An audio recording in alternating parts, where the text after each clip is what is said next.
Hello students, once again a very good morning to all and welcome in today's first session of elective accounting.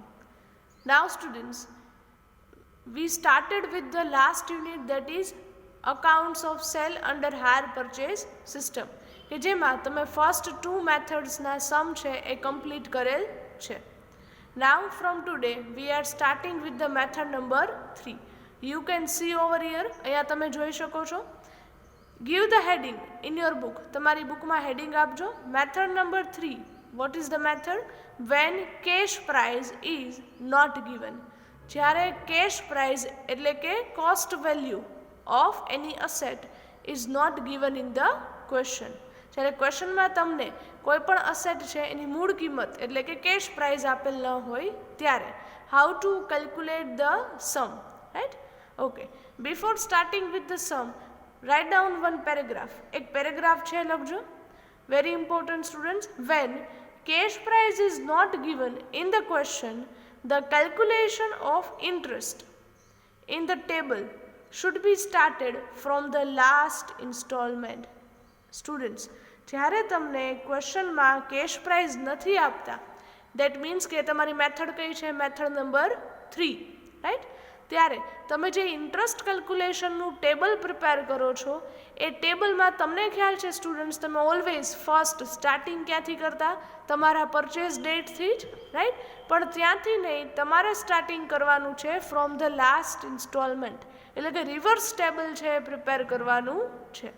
આ ખ્યાલ આવે છે students? ખાસ યાદ રાખજો. મેથડ નંબર 3 કે જ્યારે કેશ પ્રાઇઝ નથી આપતા ત્યારે લાસ્ટ ઇન્સ્ટોલમેન્ટથી ટેબલમાં કેલ્ક્યુલેશન સ્ટાર્ટ કરવાની. Now we will start with the calculation. Question number 3 given in your textbook on page number 101. Question number 3 માં ધ્યાન આપજો students. Keep the textbook in front of you and read the question, right? Question number 3. Komal purchased a machine on 1st April 2007 from Komal. Students, હાયરર અને vendor બંનેના નામ same છે. આપણે easy રહીએ એટલે માટે તમને હું નામ ચેન્જ કરાવું છું. જે ફ્રોમ કોમલ છે, ફ્રોમ કોમલ ત્યાં ચેન્જ કરીને લખો from Kamal.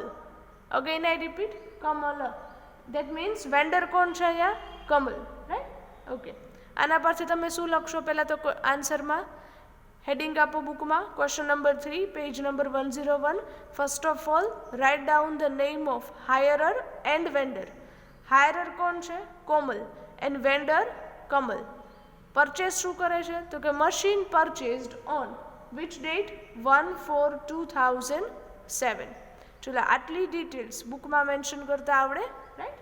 Next, terms of payments where as under. તમને પેમેન્ટની કન્ડિશન્સ આપે છે on 1/4/2007. That means same date, purchase ડેટના જ પેમેન્ટ કરેલું છે 10,000 રૂપીઝનું. તો આ ઇન્સ્ટોલમેન્ટ કહેવાય કે ડાઉન પેમેન્ટ? સ્ટુડન્ટ્સ, જો તમે પરચેસ ડેટના જ જે પેમેન્ટ કરો છો that is called down payment. તો ફર્સ્ટ તમને શું આપે છે? Down payment. પછી ડાયરેક્ટલી ફર્સ્ટ ઇન્સ્ટોલમેન્ટ ક્યારે આવે છે?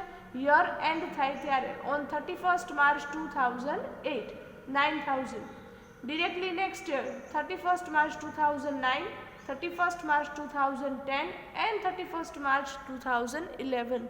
That means 4 annual installments are given. Next, interest is charged at 20% per annum on the opening balance of each year. Rate of interest is given 20%. Depreciation is charged at 10% per annum on reducing balance method. Make entries in the books of Komal for all the 4 years. Komal means hirer. હાયરરની બુક્સમાં 4 વર્ષની entry છે એ pass on કરવાની છે, right? ચલો, અહીં સુધી question સમજાય છે? આ ક્વેશ્ચન રીડ કરો સ્ટુડન્ટ્સ એટલે તમને ખ્યાલ આવે કે આખા ક્વેશ્ચનમાં ક્યાંય પણ કેશ પ્રાઇઝ આપેલ છે? No, cash price is not given. તો તમે જે ફર્સ્ટ 3 પોઈન્ટ્સ છે નોટ ડાઉન કરતા, ફર્સ્ટ પોઈન્ટ શું લખતા? કેશ પ્રાઇઝ, ત્યાં સામે શું કરો છો? Question mark. Second, down payment, that is given in the question. શું છે? 10,000 rupees. And third, rate of interest is given 20%. So students, here write down in the next line ROI, that means rate of interest, equals to 20%. So 20 upon 120 interest included in all installment. એ કઈ રીતે students try to understand, right? એક સમજો. Suppose કોઈ cache price છે એ 100 rupees છે students. હવે જેમાંથી એક એક્ઝામ્પલ લઉં છું સ્ટુડન્ટ્સ. કોઈ એક અસેટ છે કે જેની કેશ પ્રાઇસ છે એ 100 રૂપીસ છે. એમાંથી તમે 20 રૂપીસનું ડાઉન પેમેન્ટ કરો છો, તો બાકી કેટલા વધે સ્ટુડન્ટ્સ? 80 rupees, right? આ 80 રૂપીસના 4 ઇન્સ્ટોલમેન્ટ કરાવો છો, રાઈટ? 80 રૂપીસના કેટલા ઇન્સ્ટોલમેન્ટ? 4 ઇન્સ્ટોલમેન્ટ્સ, રાઈટ? ઓકે. હવે જ્યારે તમે ઇન્સ્ટોલમેન્ટ, તમને ખ્યાલ છે સ્ટુડન્ટ્સ, ઇન્સ્ટોલમેન્ટ ઓલવેઝ કેવા હશે? With interest, right? Okay. With interest installment છે તો એ સપોઝ તમે કરાવેલા છે 25, 25, 25 એન્ડ 25. 25 રૂપીસના 4 ઇન્સ્ટોલમેન્ટ તમે કરાવો છો, રાઈટ? ઓકે. હવે આ જે 25 રૂપીસ છે એમાં ઇન્ટરેસ્ટ ઓલરેડી શું છે? ઇન્ક્લુડેડ. આમાં બે અમાઉન્ટ ઇન્ક્લુડેડ છે. એક તો છે credited to cash price, right? અને સેકન્ડ છે ઇન્ટરેસ્ટના અમાઉન્ટ. આ ખ્યાલ આવે છે સ્ટુડન્ટ્સ, રાઈટ? ઓકે. હવે ધ્યાન આપજો. ક્રેડિટેડ ટુ કેશ પ્રાઇસ છે 20 રૂપીસ છે અને ઇન્ટરેસ્ટ છે 5. એ કેમ ખ્યાલ આવે? તો કે તમે કદાચ ઇક્વલ અમાઉન્ટના ઇન્સ્ટોલમેન્ટ કરાવેલા હોય તો તમને ખ્યાલ છે 80 રૂપીસ પે કરવાના છે અને 4 ઇન્સ્ટોલમેન્ટ છે, તો ઇક્વલ કેટલા થાય? 20, 20, 20 અને 20. તો જો વધારાના 5 રૂપીસ છે એ શું હશે? ઇન્ટરેસ્ટ. આ ખ્યાલ આવે છે સ્ટુડન્ટ્સ, રાઈટ? ઓકે. એ જ રીતે હવે અહીંયા વાત કરીએ. તમને જે ઇન્સ્ટોલમેન્ટના અમાઉન્ટ ક્વેશ્ચનમાં આપેલા છે એમાં, એટલે કે આ જે 25 રૂપીસ છે એ રીતે તમને એમાં ઇન્સ્ટોલમેન્ટના અમાઉન્ટ આપેલા છે, એમાં ઓલરેડી ઇન્ટરેસ્ટ શું છે? Included, right? તો એ ઇન્ટરેસ્ટ ફાઇન્ડ આઉટ કરવું હોય તો કઈ રીતે કરાય? તો કે ઇન્સ્ટોલમેન્ટ મલ્ટીપ્લાય તમને જે રેટ ઓફ ઇન્ટરેસ્ટ આપે છે, રાઈટ? એ રેટ ઓફ ઇન્ટરેસ્ટ તમે લ્યો છો. સપોઝ સ્ટુડન્ટ્સ અહીંયા 20ના okay, suppose 5% rate of interest છે, તો હું ફાઇન્ડ આઉટ કઈ રીતે કરીશ? તો કે multiply rate of interest upon 100 plus rate of interest, એટલે કે 100 પ્લસ 5, સો 105. આ રીતે હું ઇન્ટરેસ્ટ છે એ ફાઇન્ડ આઉટ કરીશ. કેમ? તો એટલા માટે કે સપોઝ આ 25 રૂપીસમાં ઇન્ટરેસ્ટનો પોર્શન 5 રૂપીસ ઇન્ક્લુડેડ છે અને અપોન 105 શેના માટે? તો કે વિથ ઇન્ટરેસ્ટ ઇન્સ્ટોલમેન્ટ જો તમે 100થી અઝ્યુમ કરતા હોય તો કેટલા આવે? 105, રાઈટ? એટલે તમારે આ રીતે ઇન્સ્ટોલમેન્ટમાં ઇન્ટરેસ્ટની કેલ્ક્યુલેશન છે કરવાની રહેશે. કઈ રીતે? હજુ ન સમજાણું હોય તો અહીંયા ધ્યાન આપજો. અહીંયા રેટ ઓફ ઇન્ટરેસ્ટ શું છે? 20%. દેટ મીન્સ હરેક જે ઇન્સ્ટોલમેન્ટ આપે છે એમાં ઇન્ટરેસ્ટ ઇન્ક્લુડેડ કેટલું હશે? તો કે 20 અપોન 100 પ્લસ 20, એટલે કે 120. એટલું ઇન્ટરેસ્ટ એમાં ઇન્ક્લુડેડ છે. તો આ લાઈન છે ખાસ લખજો. પછી તમારે હેડિંગ આપવાનું છે ટેબલનું, table showing calculation of interest, right? Okay. How many columns? 6 column. પણ સ્ટુડન્ટ્સ જ્યારે મેથડ નંબર 3 છે ત્યારે કોલમ્સના ટાઇટલ છે એ ચેન્જ થઈ જશે. Must remember. ટાઇટલ શું આપો છો? તો કે first column date, second column amount outstanding, O/S, that means outstanding at the end. Next, third column installments, fourth column total amount payable, fifth column interest. જે હરેક ઇન્સ્ટોલમેન્ટમાં કેટલું છે? 20/120. And last, amount payable in the beginning, right? Okay, one by one start કરીએ એટલે exact idea આવશે students. As I have given you the note, તમને મેં ઉપર જ પેરેગ્રાફ લખાવેલ છે કે જ્યારે મેથડ નંબર 3 છે કેશ પ્રાઇસ અવેલેબલ નથી ત્યારે તમે સ્ટાર્ટિંગ ક્યાંથી કરો છો? લાસ્ટ ઇન્સ્ટોલમેન્ટથી. તો ક્વેશ્ચનમાં ધ્યાન આપજો, તમારા લાસ્ટ ઇન્સ્ટોલમેન્ટની ડેટ કેટલી છે? 31st March 2011. So write down the date. Students, આ 31st March 2011 કે જ્યારે તમે તમારો લાસ્ટ ઇન્સ્ટોલમેન્ટ પે કરો છો, તો after paying that is there any amount left to pay your vendor? તો પછી તમારા વેન્ડરને કોઈ અમાઉન્ટ પે કરવાની વધે? તમે લાસ્ટ ઇન્સ્ટોલમેન્ટ પણ પે કરી દીધો એમના પછી, નો વધે, રાઈટ? તો આ શું છે? Amount outstanding at the end. Means કે છેલ્લે અમાઉન્ટ પે કરવાના કેટલા બાકી છે? તો કે લાસ્ટ ઇન્સ્ટોલમેન્ટ પે કર્યા પછી કોઈ અમાઉન્ટ બાકી હોય નહીં. આ નેચરલ છે ને સ્ટુડન્ટ્સ? તમે બધા ઇન્સ્ટોલમેન્ટ પે કરી દીધા હોય લાસ્ટમાં, તો પછી કોઈ અમાઉન્ટ પે કરવાની રહે નહીં. તો ત્યાં શું આવે? Dash, right? ઇન્સ્ટોલમેન્ટ્સ, તમારો જે લાસ્ટ ઇન્સ્ટોલમેન્ટ તમને ક્વેશ્ચનમાં આપે છે 6000 રૂપીસ, ટોટલ અમાઉન્ટ પેએબલ, આ કઈ રીતે મળશે સ્ટુડન્ટ્સ? ખાસ યાદ રાખજો, આ જે કોલમ છે એ તમને મળે છે 2 + 3. દેટ મીન્સ આમાં કોલમ નંબર 2 અને કોલમ નંબર 3 નો ટોટલ કરશો એટલે તમને મળશે total amount payable, right? Then after you are finding out the interest. પછી તમે ઇન્ટરેસ્ટ છે ફાઇન્ડ આઉટ કરો છો. ઇન્ટરેસ્ટ કઈ રીતે મળે? તો કે ટોટલ અમાઉન્ટ જે પેએબલ છે એમના મલ્ટીપ્લાય 20/120 એટલે તમને શું મળશે? Interest, right? Last amount payable in the beginning, એ કેમ મળે? તો કે તમારી કોલમ નંબર 4 - 5, કોલમ નંબર 4 - 5 તમે જે કરો છો, રાઈટ? એટલે તમને મળશે amount payable in the beginning. Okay, અહીંયા ઇન્સ્ટોલમેન્ટ્સ છે 6000, total amount payable column number 2 + 3 એટલે અગેન કેટલા? 6000. ઇન્ટરેસ્ટ કેલ્ક્યુલેટ શેના પર કરશો? તો કે ટોટલ અમાઉન્ટ પેએબલ પર. 6000 કે જેમાં 20% ઇન્ટરેસ્ટ ઇન્ક્લુડેડ છે, તો એ આપણે ઓલરેડી ઇન્ક્લુડેડ હોય તો એ ફાઇન્ડ આઉટ કેમ કરશું? તો કે multiply 20/120. So interest will come 1000 rupees. ચલો, આ ખ્યાલ આવે છે, રાઈટ? ઇન્ટરેસ્ટ 1000 આવે છે સ્ટુડન્ટ્સ, તો amount payable in the beginning, total amount payable minus interest, so it will come 5000 rupees. હવે રિવર્સ જઈએ છીએ તો લાસ્ટ સેકન્ડ ઇન્સ્ટોલમેન્ટ એટલે કે ઇન્સ્ટોલમેન્ટ નંબર 3, ડેટ શું છે? 31st March 2010. Amount outstanding at the end, એ શું મૂકશો? તો કે બિગનિંગના જે હોય લાસ્ટ યરના એ જ તમે ટ્રાન્સફર કરો છો અહીંયા, જે રીતે આગળની મેથડ્સમાં કરતા કે ક્લોઝિંગ બેલેન્સ છે નેક્સ્ટ યર માટે શું થઈ જાય? Opening balance. એ જ રીતે આ જ અમાઉન્ટ અહીંયા ટ્રાન્સફર કરવાની 5000. નેન ઇન્સ્ટોલમેન્ટ, તમારા થર્ડ ઇન્સ્ટોલમેન્ટની amount 7000 rupees, right? Total amount payable, આ બંનેને એડ કરો, 5000 + 7000, so it will come 12000.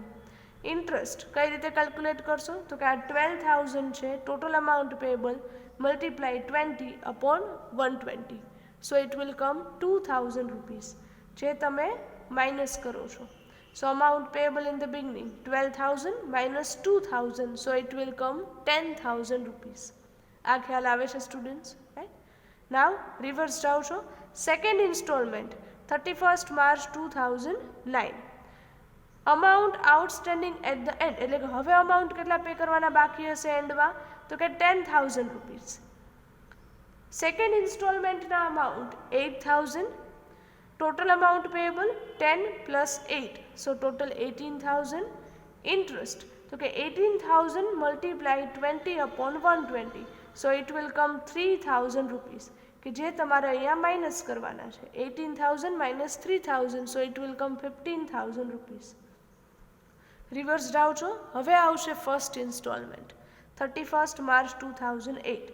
Amount outstanding at the end કેટલા આવે સ્ટુડન્ટ્સ? 15000 રૂપીસ. ઇન્સ્ટોલમેન્ટ તો કે ફર્સ્ટ ઇન્સ્ટોલમેન્ટના amount 9000, total amount 15 + 9, so it will come 24000, right? જેમાં ઇન્ટરેસ્ટ ઇન્ક્લુડેડ છે 20/120, સો ઇટ વિલ કમ 4000, જે તમારે ટોટલ અમાઉન્ટ પેએબલમાંથી અહીંયા શું કરવાના છે? Minus, so it will come 20000. હવે નેક્સ્ટ ડેટ કઈ આવશે સ્ટુડન્ટ્સ? ઇન્સ્ટોલમેન્ટ્સ બધા આવી ગયા, પણ તમે જે ડાઉન પેમેન્ટ આપો છો તો એ ડેટ આવશે, right? So down payment date તમારી purchase date 1/4/2007. Beginning at the end amount કેટલા? તો કે 20000. ઇન્સ્ટોલમેન્ટ નથી હવે સ્ટુડન્ટ્સ, આ શું છે? Down payment. આ શું છે? પરચેસ ડેટના જે અમાઉન્ટ આપો છો એ ડાઉન પેમેન્ટ. તો આ ડાઉન પેમેન્ટ અહીંયા એડ કરો છો, ટોટલ કેટલા થઈ જાય? 30,000. 30,000 છે સ્ટુડન્ટ્સ, આ તો કેશ પ્રાઇસ રિલેટેડ અમાઉન્ટ જ છે. આ ડાઉન પેમેન્ટ છે, ટોટલ 30,000 છે. તો એમાં ક્યાંય ઇન્ટરેસ્ટ ઇન્ક્લુડેડ હોય? ન હોય. તો ત્યાં શું થાય? ડેશ. દેટ મીન્સ આ તમારી પરચેસ ડેટ આવી ગઈ. હવે આ amount payable in the beginning, તમે શરૂઆતમાં કેશ પ્રાઇસ તરીકે કેટલા અમાઉન્ટ હશે? તો કે 30,000 minus 0, so again 30,000. That means your cash price is 30,000 rupees. This is your answer, right? ચલો આ સમજાય છે? આ તમારા માટે શું છે? Cash price, right? આ રીતે તમારે આખું ટેબલ છે પ્રિપેર કરવાનું રહેશે. વ્યવસ્થિત રીતે જોઈ લેજો સ્ટુડન્ટ્સ, રાઈટ? કોલમ એટલી જ છે પણ હેડિંગ્સ અલગ થઈ જશે અને કેલ્ક્યુલેશન થોડી ચેન્જ થઈ જશે. અને સ્ટાર્ટ કરો છો લાસ્ટ ઇન્સ્ટોલમેન્ટથી, right? Okay, so this is the table for interest. Next table તમે શેના માટે બનાવો છો? Table showing calculation of depreciation. Method કઈ છે students? Reducing balance method. So RBM, right down. Column 4, date, opening balance, depreciation at 10%, rate એજ છે, and closing balance. તમારી પરચેસ ડેટ શું છે? 1/4/2007. તો એ ફર્સ્ટ યર એન્ડ ક્યારે થાય સ્ટુડન્ટ્સ? 31st March 2008. તમે ત્યારે જ ઇન્ટરેસ્ટ ડેપ્રિસિએશન કેલ્ક્યુલેટ કરો. ઓકે, શેના પર કરો સ્ટુડન્ટ્સ? તમને પણ ખ્યાલ છે, તમે ડેપ્રિસિએશન કેશ પ્રાઇસ પર કેલ્ક્યુલેટ કરતા. અહીંયા છે 30,000 રૂપીસ. કેશ પ્રાઇસ તમને આગળ મળી ટેબલ પરથી, રાઈટ? 30,000. તો એ જ અહીંયા મૂકો છો. 30,000 ના 10%, સો 3,000 એ માઇનસ કરો છો. So closing balance will come 27,000 rupees. Next year 31st March 2009, closing balance 27,000. Reducing balance method છે સ્ટુડન્ટ્સ, એટલે ડેપ્રિસિએશન શેના પર કેલ્ક્યુલેટ થાય? ઓપનિંગ બેલેન્સ પર. સો આના 10%, 2,700 કરો minus, so it will come 24,300 rupees. Next year 31st March 2010, opening balance 24,300 ના 10% depreciation 2,430 minus કરો છો. So closing balance will come 21,870 rupees. Last and fourth year આપણે કેટલા વર્ષનું કેલ્ક્યુલેશન કરવાનું સ્ટુડન્ટ્સ? તમારો લાસ્ટ ઇન્સ્ટોલમેન્ટ પૂરો થઈ જાય એ યર હોય ત્યાં સુધી આપણે ડેપ્રિસિએશન કેલ્ક્યુલેટ કરવાનું. 31st March 2011, opening balance 21,870, depreciation ના એના 10% 2,187 એન્ડ ક્લોઝિંગ બેલેન્સ માઇનસ કરો છો 19,683. ચલો આ ટેબલ સમજાય સ્ટુડન્ટ્સ? આ ખ્યાલ આવે, રાઈટ? નેક્સ્ટ તમને ક્વેશ્ચનમાં શું કહે છે સ્ટુડન્ટ્સ? હવે કેલ્ક્યુલેશન તો આ કરવાની જ હોય. આ બધા પછી તમારે એન્ટ્રીઝ કરવાની છે, લેજર્સ પ્રિપેર કરવાના છે. શું છે ક્વેશ્ચનમાં? ધ્યાન આપજો. Last line, make entries in the books of Komal. Komal means હાયરની બુક્સમાં જર્નલ એન્ટ્રીઝ છે એ પાસ ઓન કરવાની છે, રાઈટ? સો નેક્સ્ટ પેજ પર હેડિંગ આપજો, journal entries in the books of hirer. Who is the hirer? Komal, right? Format તમને ખ્યાલ છે, date, particulars, ledger folio, debit rupees and credit rupees. હાયરની બુક્સની જર્નલ એન્ટ્રીઝ સ્ટુડન્ટ્સ હવે યાદ રહી જવી જોઈએ, રાઈટ? ફર્સ્ટ એન્ટ્રી શેની હોય? પરચેસ કરો છો એના માટે. Purchase date 1/4/2007. પરચેસ માટેની એન્ટ્રી શું કરો? અસેટ કરો છો, અસેટ પરચેસ કરો છો. Machine account debit to vendor means Kamal account. Cash price 30,000 rupees. Being લખો છો, machine purchased on hire purchase, right? Second, down payment entry તમે પે કરો છો. So date 1/4/2007, same date. કોને પે કરો છો? વેન્ડરને. So Kamal account debit to bank account 10,000 rupees down payment, right? Okay students, હવે ટેબલ તમે રિવર્સ બનાવેલું છે એટલે લખતી વખતે ધ્યાન રાખજો, ઉપરથી ડાયરેક્ટ લખવાનું સ્ટાર્ટ કરી ન દેતા. ડાઉન પેમેન્ટ તમને ક્યાંથી મળે ટેબલમાં? તો કે લાસ્ટ અહીંથી મળશે ડાઉન પેમેન્ટ, એટલે ભૂલથી આ ન લખી નાખતા, રાઈટ. તમારે હવે રિવર્સ છે એ બધી અમાઉન્ટ મૂકવાની રહેશે. Third entry, instalment due, right. 31st March 2008, interest account debit to Kamal account, first ઇન્સ્ટોલમેન્ટના અમાઉન્ટ. સ્ટુડન્ટ્સ, અહીંયા ફર્સ્ટ ઇન્સ્ટોલમેન્ટ કયો છે? ચલો ધ્યાન આપો. અહીંયા ફર્સ્ટ ઇન્સ્ટોલમેન્ટના અમાઉન્ટ કેટલા છે? 9,000 rupees. So right down that, A amount લખજો, રાઈટ. પણ સ્ટુડન્ટ્સ, અહીંયા તમે ઇન્ટરેસ્ટ અકાઉન્ટ કનેક્ટ કરો છો, ઓકે બરાબર છે, એટલે તમારે ઇન્ટરેસ્ટના અમાઉન્ટ જ મૂકવાના આવે, સોરી. એટલે અહીંયા તમારા ફર્સ્ટ ઇન્સ્ટોલમેન્ટનું ઇન્ટરેસ્ટ 4,000 છે, એટલે એ જ મૂકશો, right. 4,000 rupees first instalment due. Fourth entry, first instalment paid. Entry શું કરશો? 31st March 2008, Kamal account debit to bank account. હવે તમારે ફર્સ્ટ ઇન્સ્ટોલમેન્ટના અમાઉન્ટ લખવાના 9,000 rupees. Next entry, depreciation. 31st March 2008, depreciation account debit to machine account. Being લખજો. First યરનું depreciation 3,000 rupees. ક્યાંથી મળે? ડેપ્રિસિએશનના ટેબલ પરથી. Entry number 6, PNL transfer. 31st March 2008, PNL account debit to interest account to depreciation account. Interest કેટલું છે students? 4,000, depreciation 3,000, તો એ મૂકો છો, બંનેનો ટોટલ કરી પીએનએલમાં ટ્રાન્સફર કરો છો 7,000. બિંગ લખજો, રાઈટ. અહીંયા તમારા ફર્સ્ટ યર એટલે કે ફર્સ્ટ ઇન્સ્ટોલમેન્ટની એન્ટ્રીઝ કમ્પ્લીટ. હવે સ્ટુડન્ટ્સ, ડાયરેક્ટલી નેક્સ્ટ યર આ પરચેઝની એન્ટ્રી આવે નહીં, ડાઉન પેમેન્ટની એન્ટ્રી આવે નહીં. તો હવે તમે ડાયરેક્ટલી નેક્સ્ટ યર એન્ટ્રી કઈ કરશો?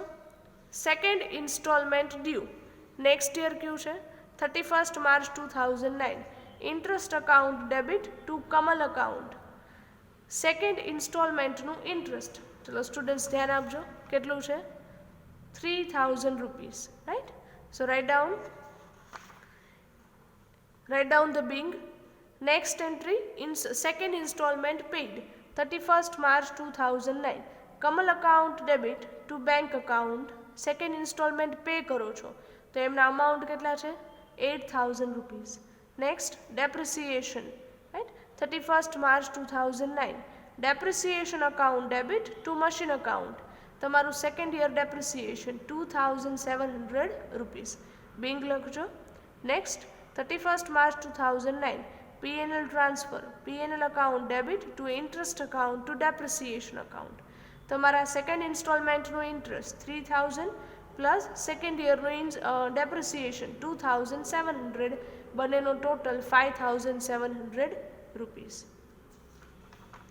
Next, third instalment due. હવે directly next year students. Third instalment due 31st March 2010, interest account debit to Kamal account. તમારા થર્ડ ઇન્સ્ટોલમેન્ટનું ઇન્ટરેસ્ટ કેટલું છે સ્ટુડન્ટ્સ? 2,000 રૂપીસ. બિંગ લખજો. Next, third instalment pay. 31st March 2010, Kamal account debit to bank account. Being, third instalment paid. Third ઇન્સ્ટોલમેન્ટના amount 7,000 rupees, right. Next, depreciation, right. Date 31st March 2010, depreciation account debit to machine account 2,430 rupees, right? Write down the Bing. Then P&L transfer 31st March 2010, P&L account debit to interest account to depreciation account. Third year installment no interest 2430 plus depreciation. Okay, depreciation 2430 plus interest 2000, so total 4,430 rupees. Directly have a next year students, fourth installment due 31st March 2011, interest account debit to Kamal account. Fourth installment no interest 1,000 rupees, right? Write down the Bing. Then fourth installment paid 31st March 2011, Kamal account debit to bank account. Tamaro fourth installment ni amount 6,000 rupees. Next, depreciation 31st March 2011, depreciation account debit to machine account 2187, right? Last P&L transfer 31st March 2011, P&L account debit to interest account to depreciation account. Interest 1000, depreciation 2187, total 3187. ચલો અહીં સુધી ખ્યાલ આવે છે students? આ સમજાય છે, right? So this is your question number 3. આ તમારો ક્વેશ્ચન નંબર 3 જે મેથડ નંબર 3નો છે. મેથડ નંબર 3 શું છે? When cash price is not given. શું કરશો? તો કે ટેબલની કેલ્ક્યુલેશન ક્યાંથી સ્ટાર્ટ કરશો? લાસ્ટ ઇન્સ્ટોલમેન્ટથી, રાઈટ? અને ઇન્ટરેસ્ટ કઈ રીતે કેલ્ક્યુલેટ કરશો? તો કે જે પણ ટોટલ અમાઉન્ટ પેએબલ હોય એને મલ્ટીપ્લાય રેટ, સપોઝ 5% છે તો 5 અપોન 100 + 5 એટલે કે 105. આ ખ્યાલ આવે, રાઈટ? ઓકે, અહીંયા તમારો ક્વેશ્ચન નંબર 3 આપણે કમ્પ્લીટ કરીએ છીએ. I hope students the method number 3 is now clear to you, right? Okay, now students, today for your understanding I am giving you one sum in your homework. તમને હોમવર્કમાં એક સમ છે આપું છું students, right? Sum number 4 given on page number 102. pay attention, ક્વેશ્ચનમાં ધ્યાન આપજો. Ninad has purchased a computer on hire purchase basis from Gaurav on 1st April 2007. Ninad means એક computer purchase કરે છે તો હાયરર કોણ છે? નિનાદ. અને વેન્ડર કોણ છે? ગૌરવ. પરચેસ શું કરે છે? કમ્પ્યુટર. On which date? 1/4/2007. ચલો અહીં સુધી clear? Payment terms are as under. Students, 1st April 2007 છે. ડાયરેક્ટલી નેક્સ્ટ યર તમને ડેટ આપે છે, એ વર્ષ પૂરું થાય ત્યારે 31st March 2008. Amount with interest means આ શું છે? ઇન્સ્ટોલમેન્ટ છે, right? 96,000 first instalment, second instalment next year 2009માં 87,000, થર્ડ ઇન્સ્ટોલમેન્ટ 2010માં 78,000 એન્ડ ફોર્થ ઇન્સ્ટોલમેન્ટ 2011માં 69,000. Interest is to be charged on the opening balance of the year at 15%. Depreciation is to be charged at 10% on reducing balance method. Write journal entries of the all 4 years in the books of Ninad. Show the calculations regarding interest. Students, આ question તમે read કર્યો. First પહેલાં તો મને answer આપો. તમે કઈ કઈ બેઝિક ડિટેલ્સ લખશો? પહેલાં તો હાયરર અને વેન્ડરના નામ, દેન એક લાઇન લખો છો જેમાં તમે લખશો કોમ્પ્યુટર પરચેઝડ ઓન 1/4/2007. પછી શું લખશો? Cash price. કેશ પ્રાઇસ ક્વેશ્ચનમાં છે નથી. Then down payment. Down payment ક્વેશ્ચનમાં છે. ડાઉન પેમેન્ટ જો સ્ટુડન્ટ્સ ધ્યાન આપજો. તમે ચારેય જે અમાઉન્ટ આપેલ છે ઇન્સ્ટોલમેન્ટ છે, ચારેય ડેટ પરથી તમને ખ્યાલ આવે, રાઈટ? એટલે ડાઉન પેમેન્ટ અહીંયા મૂક્યું જ નથી, આપેલું જ નથી. 0 ડાઉન પેમેન્ટથી તમે કમ્પ્યુટર પરચેસ કરેલું છે, રાઈટ? ડાઉન પેમેન્ટ ન સ્ટુડન્ટ્સ તો એ નહીં આવે, રાઈટ? એવું બની શકે ઘણી બધી વાર કે ડાઉન પેમેન્ટ 1 રૂપિયો પણ ના આપવાનું હોય અને તમને ઇન્સ્ટોલમેન્ટ કરી આપે, તો ડાઉન પેમેન્ટ ના હોય તો નહીં લેવાનું, રાઈટ? ડાઉન પેમેન્ટ મિસિંગ અહીંયા છે નહીં, એ નથી, દેટ મીન્સ કે નથી લેવાનું, રાઈટ? ઓકે. અને રેટ ઓફ ઇન્ટરેસ્ટ તમને આપે છે 15%. હવે મિસિંગ વેલ્યુ કઈ છે સ્ટુડન્ટ્સ? કેશ પ્રાઇઝ નથી, રાઈટ? એટલે તમારી મેથડ કઈ થાય? Method number 3, right? આ જ રીતે બધું લખશો. પણ રેટ ઓફ ઇન્ટરેસ્ટ 15 છે એટલે તમે આ કેલ્ક્યુલેશનમાં શું લેશો? 15/115, 115, રાઈટ? આ જ રીતે ટેબલ પ્રિપેર કરશો. પણ અહીંયા જે લાસ્ટમાં ડાઉન પેમેન્ટની લાઇન આવે છે સ્ટુડન્ટ્સ, એ આવશે નહીં. તમે લાસ્ટ ઇન્સ્ટોલમેન્ટ કેલ્ક્યુલેટ કરશો એટલે તમને અહીંયા જ કેશ પ્રાઇસ મળી જશે. આ ખ્યાલ આવે, રાઈટ? અને આ સમ હોમવર્કમાં છે સ્ટુડન્ટ્સ, તમારે કેલ્ક્યુલેટ કરવાનો છે. પણ ટેબલ બનાવી નાખજો. ઇન્ટરેસ્ટ અને ડેપ્રિસિએશનનું જર્નલ એન્ટ્રીઝ લખવાની જરૂર નથી. હવે તમારે પ્રેક્ટિસ કરવાની છે ઇન્ટરેસ્ટ કેલ્ક્યુલેશન માટે. આ સમમાં તમે જર્નલ એન્ટ્રીઝ નહીં લખો તો ચાલશે, ખાલી ઇન્ટરેસ્ટ કેલ્ક્યુલેશન કઈ રીતે કરવી એ તમારે પ્રેક્ટિસ કરવાની છે આ સમમાં. ચલો એ સુધી ક્લિયર થાય, આ સમજાય છે, right? So here with this we are ending up with this session. Thank you very much and have a good day.